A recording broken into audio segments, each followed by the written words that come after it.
একটা দম্পতি ও তাদের বাচ্চা একসাথে ঘুমাচ্ছিল। তখন বাচ্চাটা বিছানার মধ্যে পায়খানা করে দেয় এবং এতে তার বাচ্চার বাবা খুব রেগে যায় এবং মা এবং বাচ্চাকে বাসা থেকে বের করে দেয়। মা বাচ্চাটাকে নিয়ে রাস্তায় রাস্তায় হাঁটতে থাকে এবং সে অনেক দুঃখ কষ্ট ফিল করে। সে তখন একটা কাজের সন্ধানে যায় এবং সেখানে যায় সে মেয়েদের কাজ করে, বাড়ির কাজের লোকের মতো কাজ করে। করার পরে সে বাড়িঘর পরিষ্কার করে এবং তার বাচ্চাটি এসে তাকে বলে যে বাড়ির বস তাদের ডাকতেছে।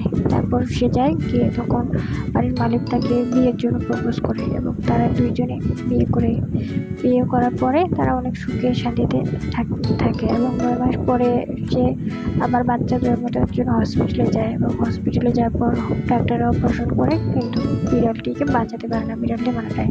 এটা শুনে বিড়ালটির হাজবেন্ড অনেক কষ্ট পায় এবং অনেক কান্না করতে থাকে, আর বাচ্চা বিড়ালটিও অনেক কান্না করে। তারপর বিড়ালটিকে কবর দেওয়ার পরে তারা সেখানে বসে অনেক কান্না করে দুজনে মিলে।